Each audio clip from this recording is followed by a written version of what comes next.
Yakin benar mengalahkan logika. Renungan diinspirasi dari Injil Matius 8 ayat 5 sampai dengan 17. Ketika Yesus masuk ke Kapernaum, seorang perwira datang kepada dia dan memohon pertolongannya. Ia berkata, "Tuhan, hambaku terbaring di rumah karena sakit lumpuh, dan ia sangat menderita." Yesus berkata kepadanya, "Aku akan datang menyembuhkannya."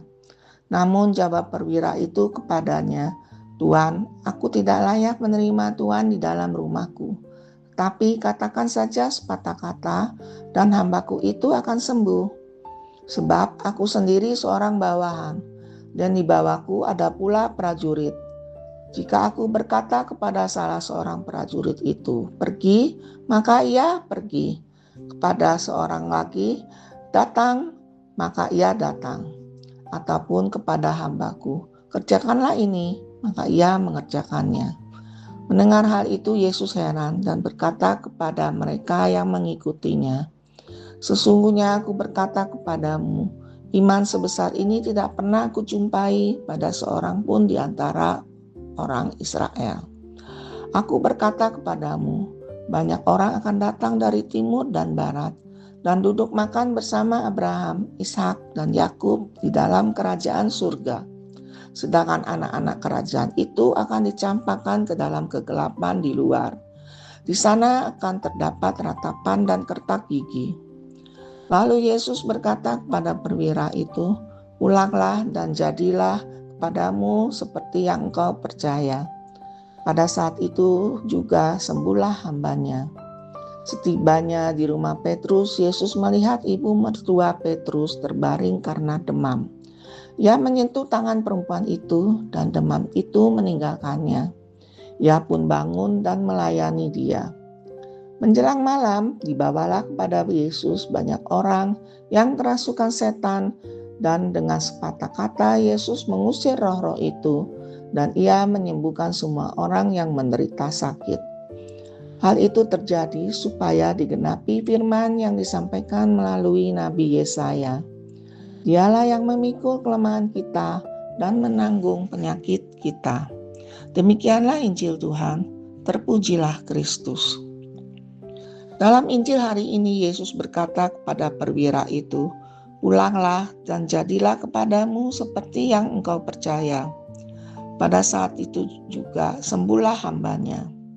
Yesus menunjukkan kasih yang selalu siap menyembuhkan dan mengampuni orang yang mau bertobat. Yesus memikul kelemahan kita dan menanggung penyakit kita. Kita harus yakin bahwa Yesus sanggup melakukan perkara-perkara yang kita hadapi. Sekitar Maret 2013, tiba-tiba bahu kananku kebas. Kemudian sekejap saja 3/4 kepala pun mati rasa. Ketika tensi diukur, angka sudah di 210/109. Aku segera dibawa ke UGD karena sudah tak berdaya. Para suster rumah sakit sibuk memasang berbagai alat.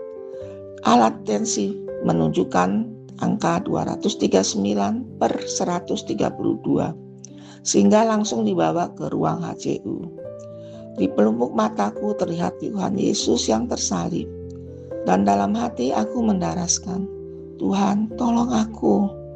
Yakin dan percaya pada otoritas Yesus, pasti akan terjadi kesembuhan yang secara logika sulit. Tensi turun perlahan-lahan, lamban tapi pasti ke angka normal. Berkat kasih Tuhan di hari ke-8, aku sudah boleh pindah dari HCU ke kamar rawat inap. Mulutku mengakui bahwa hanya Yesuslah yang bisa menyembuhkan dan menyelamatkan. Seperti yang dikatakan dalam Injil Roma 10 ayat 9, "Jika kamu mengaku dengan mulutmu bahwa Yesus adalah Tuhan dan percaya dengan hatimu bahwa Allah telah membangkitkan Dia dari antara orang mati, maka engkau akan diselamatkan." Yesus dalam menjawab doa-doa kita mempunyai rencana sendiri. Bisa langsung dijawab atau ditunda, atau bahkan tidak dikabulkan. Yesus hanya mengharapkan kita tetap taat sampai saatnya kita dipanggil pulang menghadap Bapa dengan tidak membawa jabatan, kekayaan, ataupun kehormatan, melainkan kerendahan hati. Juga melaksanakan sabdanya dengan tekun, itulah yang utama. Saat kita mengalami hal-hal di luar kemampuan kita, selayaknya carilah dan percayalah pada Allah Tuhan kita, Yesus Kristus. Iman yang kuat ini merupakan kunci kuasa Tuhan Yesus nyata. Sudahkah Anda melakukannya, mencari dan terus berdoa pada Tuhan Yesus? Marilah kita berdoa. Ya Allah Bapa yang Maha Rahim, kuatkanlah dan bimbinglah agar iman kami dimampukan melihat kuasa-Mu yang ajaib, sehingga hidup kami penuh cinta kasih dan tak akan menyerah dan putus asa. Amin.